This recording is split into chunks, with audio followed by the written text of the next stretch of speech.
विश्व शांति के लिए दो बार कोशिश किया गया। एक बार तो जब प्रथम विश्व युद्ध खत्म हुआ था, जब first world war, ending of first world war, at the time of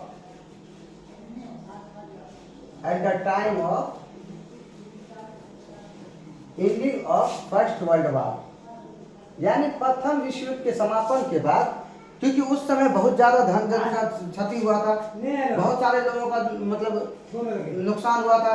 अब पहली बार इतने ज्यादा पूरी दुनिया में इतना ज्यादा खर्च हुआ था युद्ध में। तो इसके बाद शांति के लिए 1920 में विश्व शांति संगठन का स्थापना किया गया था, लेकिन वो असफल रहा, है ना, क्योंकि उसमें कुछ ऐसे संधि थी जो वर्साई की संधि जैसे उस शांति को शांति का प्रयास का क्या हुआ, वो असफल हुआ। फिर 1945 में फिर सेकेंड वर्ल्ड वार के बाद, सेकेंड वर्ल्ड वार के बाद फिर एक बार 1945 में फिर क्या हुआ, एक संगठन बना विश्व शांति, जिसको यूनाइटेड नेशन ऑर्गेनाइजेशन के नाम से जानते हैं, संयुक्त राष्ट्र संघ, यूनाइटेड नेशन ऑर्गेनाइजेशन।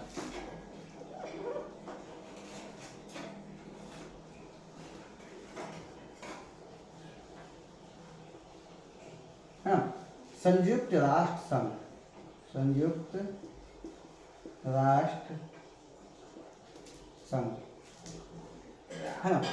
अब पढ़ेंगे, पहले पढ़ेंगे राष्ट्र संघ है क्या, राष्ट्र संघ है क्या, है ना, यूनाइटेड यूएनओ है क्या। जिसने प्रथम विश्व युद्ध के समाप्ति के बाद ये एक संघ का निर्माण किया गया था, ठीक इसी तरह द्वितीय विश्व युद्ध के बाद एक संघ का निर्माण किया गया, जिसमें दुनिया भर में किसी भी तरह का मामला होता है तो क्या होता है, उसके लिए जैसे हमारे देश में किसी भी तरह का कोई घटना होता है तो उस पर सीधे रूप से क्या होता है, सुप्रीम कोर्ट, हमारे देश में क्या है, सबसे उच्च न्यायालय सुप्रीम कोर्ट के पास जाकर के इसका मामला होता है, वहां पे सुनवाई होता है।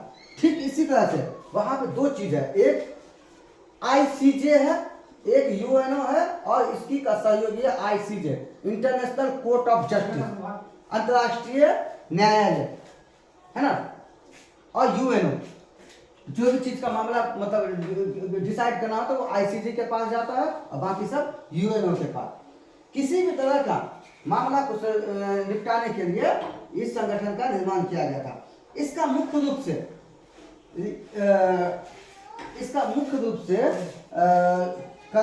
क्या कहते हैं उसको, क्रिएट करने वाला, बनाने वाला उस आदमी का नाम था वुडरो विल्सन।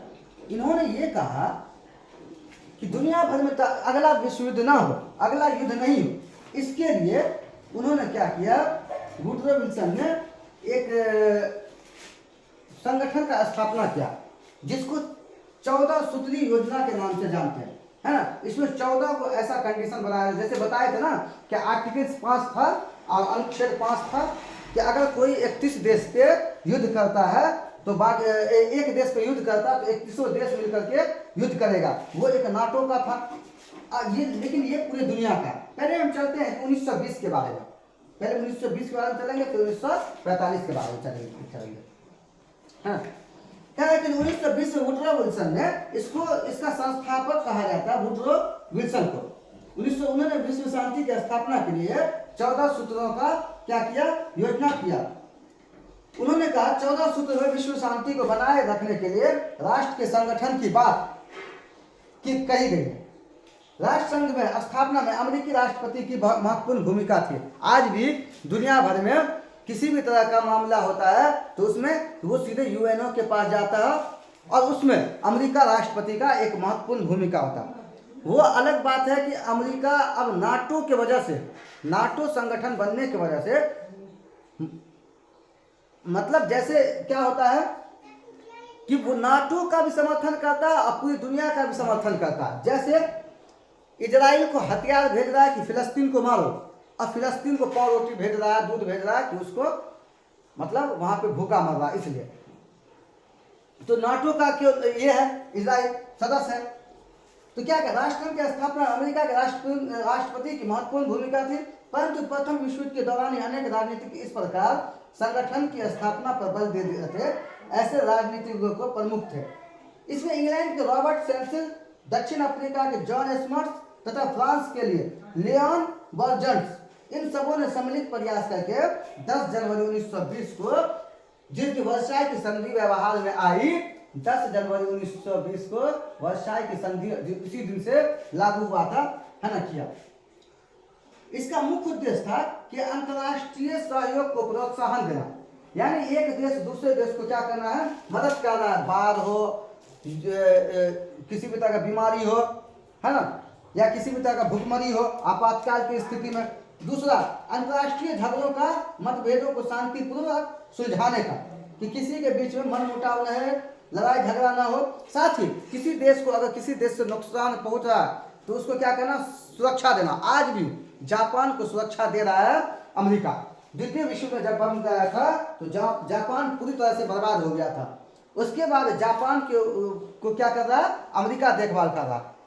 उसको किससे डर है, तो उसको डर है नॉर्थ कोरिया, किम जोंग से।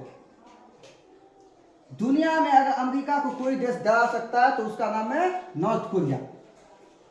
नॉर्थ कोरिया, किम जोंग कहता है कि अगर तुम किसी चीज के लिए तुम कोशिश करो, हम वो चीज कर देंगे। तुम लड़ाई के लिए पहले कोशिश करो, हम परमाणु बम गिरा देंगे। और वो सिर्फ अमेरिका को नहीं कह रहा, वो दो देशों को कह रहा है। एक तो बोल रहा साउथ कोरिया के ऊपर गिरा देंगे और दूसरा जापान के ऊपर गिरा देंगे। ये दो देश पे गिरा देंगे। इस वजह से अमेरिका क्या होता है, किसी भी चीज को करने से नॉर्थ कोरिया के ऊपर डरता है। और यही वजह है कि आज भी जापान के पास अमेरिका का सुरक्षा लगा हुआ है ना।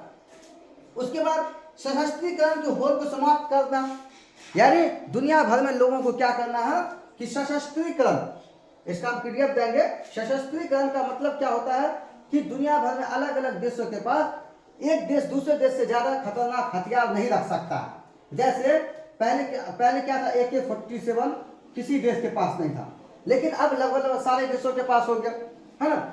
एटम बम, अभी बहुत सारे देशों के पास क्या है, एटम बम बनाने के पर प्रतिबंध है। लेकिन भारत ने क्या किया, चुपके से बना लिया। भारत ने क्या किया, चुपके से बना लिया। बाद में बहुत सारा मामला आया, वो सब बहुत लंबा टॉपिक से चला जाएगा, है ना। भारत ने एटम बम चुपके से बना लिया, पाकिस्तान ने भी बना लिया।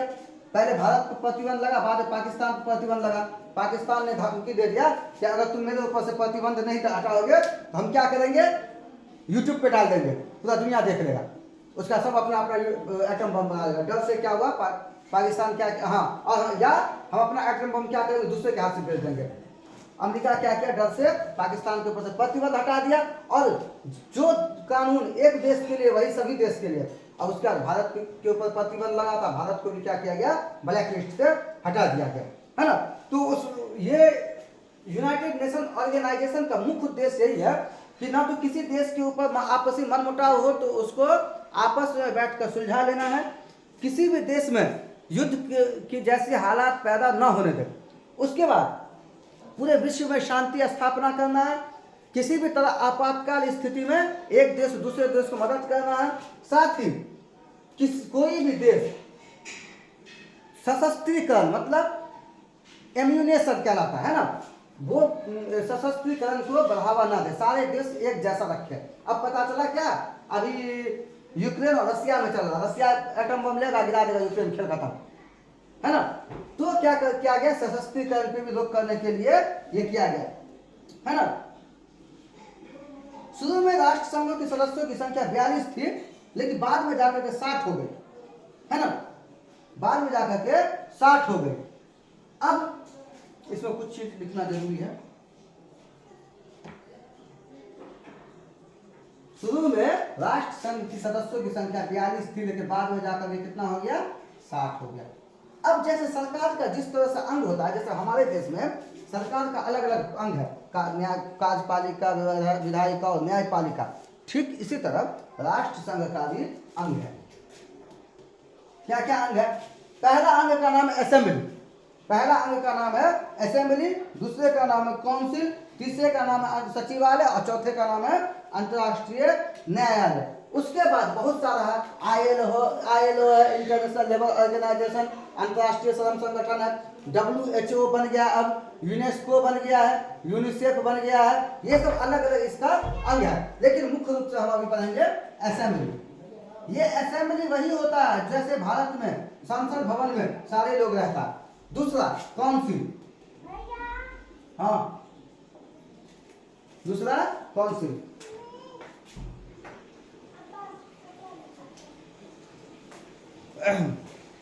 दूसरा काउंसिल, इसमें एक है ILO, इंटरनेशनल लेबर ऑर्गेनाइजेशन भी है ना। उसके बाद न्यायालय भी रखा गया इसमें कि कोई भी मामला होने पे इसका सुनवाई जैसे हमारे देश में सुप्रीम कोर्ट या हाई कोर्ट में जाता है, उसी तरह अंतर्राष्ट्रीय लेवल पे किसी भी तरह का कोई भी झगड़ा या विवाद हो तो उसका निष्पादन यूनाइटेड नेशन ऑर्गेनाइजेशन ICJ मतलब इंटरनेशनल कोर्ट ऑफ जस्टिस, अंतर्राष्ट्रीय न्यायालय में उसको क्या करेगा, ट्रांसफर कर देगा, है ना। ये 5 पॉइंट है। उसके बाद WHO भी है, वर्ल्ड हेल्थ ऑर्गेनाइजेशन है, यूनिसेफ है, यूनेस्को है, ये सब राष्ट्र संघ का एक भाग, मतलब 6, 7, 8 भाग है। अब सबका क्या क्या काम है,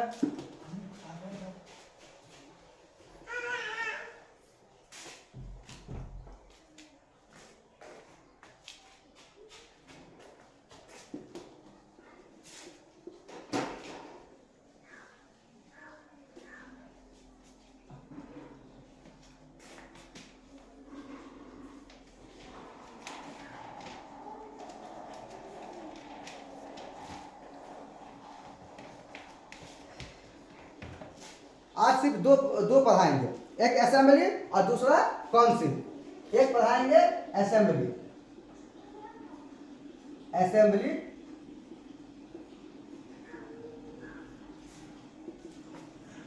यानी 1920 में स्थापना के बाद कुछ भाग को बनाया गया यूनाइटेड नेशन ऑर्गेनाइजेशन का, जैसे असेंबली है, काउंसिल है, और अभी पहले असेंबली पढ़ाएंगे।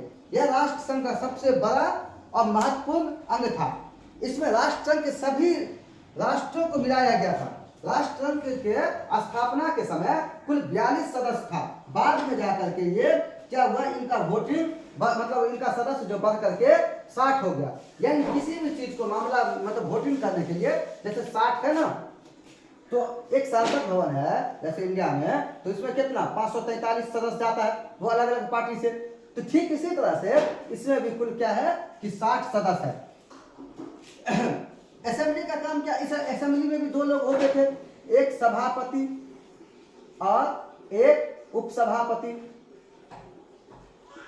इसका भी चुनाव वैसा ही होता था जैसे हमारे यहाँ अभी चुनाव हो रहा है कि ये 60 सदस्यों का क्या करना है, जो जिसको वोटिंग कर दे, है ना, जो जिसको समर्थन कर दे। इसका काम क्या था, इसका क्या काम था, इसका काम था कि पूरी दुनिया में बजट पास कराना। असेंबली का काम क्या था, पहले कितना था 42, अब बाद में हो गया 60 सदस्य, बजट पास करवाना।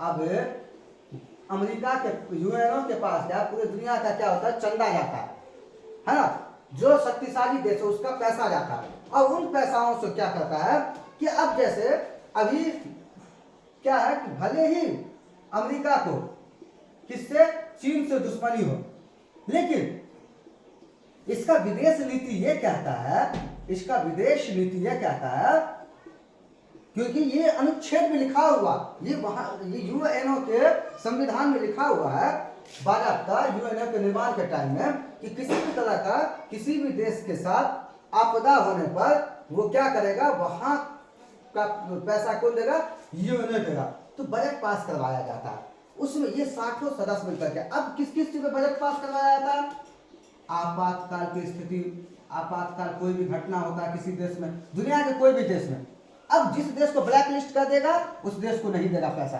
जैसे इंडिया में ब्लैक लिस्ट था, पाकिस्तान में ब्लैक लिस्ट था, अभी पाकिस्तान को ब्लैक लिस्ट कर दिया है, कोरिया को ब्लैक लिस्ट कर दिया।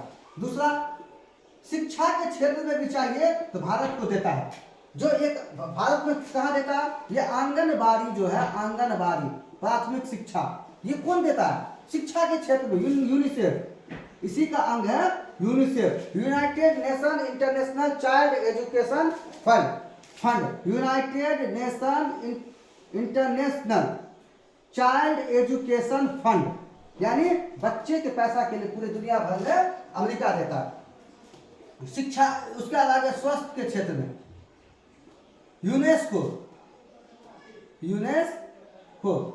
है ना, स्वास्थ्य के क्षेत्र में। तो जो भी बजट होता है तो पास करवाने के लिए इन सारे 60 लोगों की सहमति क्या आवश्यकता होती है ना।